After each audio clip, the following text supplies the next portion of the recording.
ever since I moved into this house, the fence has been broken. A few times in the winter, the snow got so heavy that the fence literally fell over into my yard.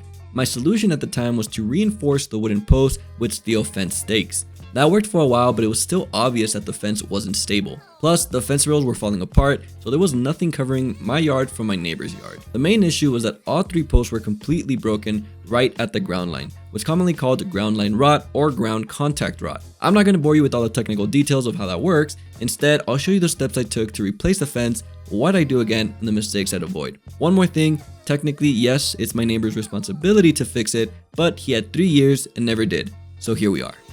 Okay, so as you can probably tell, the first thing to do is dig. And if you plan on replacing the post exactly where the old ones were, you're going to be doing a lot of digging. So there are a few things I want to point out here. Dig exactly where the old post was. It's more work, but it's worth it. Otherwise, you'd have to contact the city to check for anything running underground, like electrical or utility lines.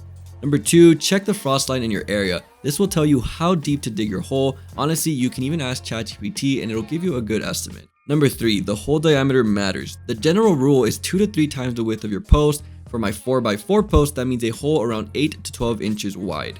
Lastly, since there's usually old concrete left in the hole from the previous post, getting it out can be a pain. I recommend using a chisel or a power tool to break it up faster. And that's pretty much it. Once everything is dug out, you're ready to move on to setting the post. But actually, before you get the post in place, be sure to pour in about 3 inches of gravel. This will help with future drainage. Okay, now you're ready to secure your post in place. There are a few ways to do this, but this is how I did it.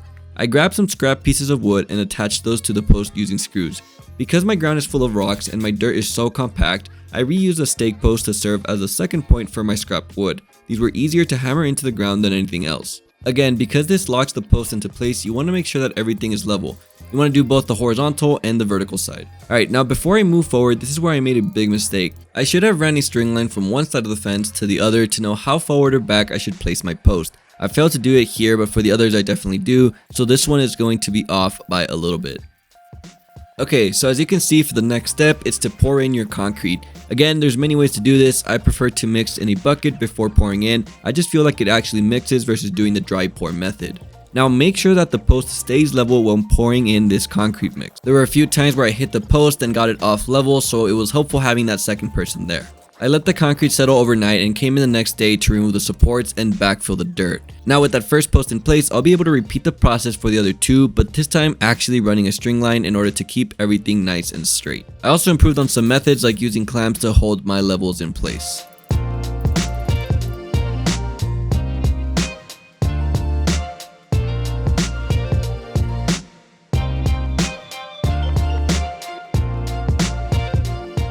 Okay, so now that all 3 of my posts are in place, it's time to worry about the height of these posts. Now before I removed the old post, I did measure the height of it from the ground to the top and it read exactly 4.5 feet. So my instinct was to do the same with the new post, but man was I wrong to do that. Once again, I failed to remember that string exists. What I should have done was run a string line from the ends of the existing post to get a better idea of exactly where to cut off. Seems like I don't learn from my mistakes, but let's just hope this is the last time that I forget to use string for aligning things. With the post now cut to the incorrect height, it's time to install our rails. And this is where you're really going to notice that terrible height alignment, but oh well, you live and you learn. At least I get the nice side of the fence once this is all done.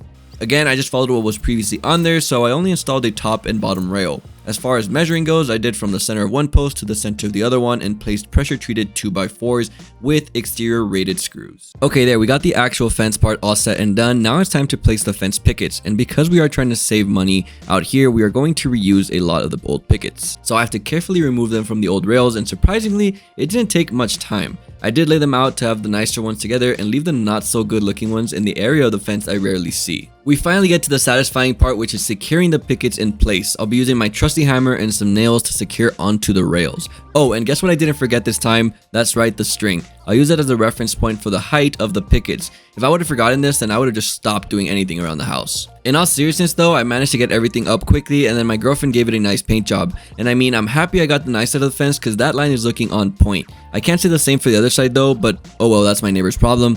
Anyways, thank you so much for making it to the end of the video and see you on the next one. Peace.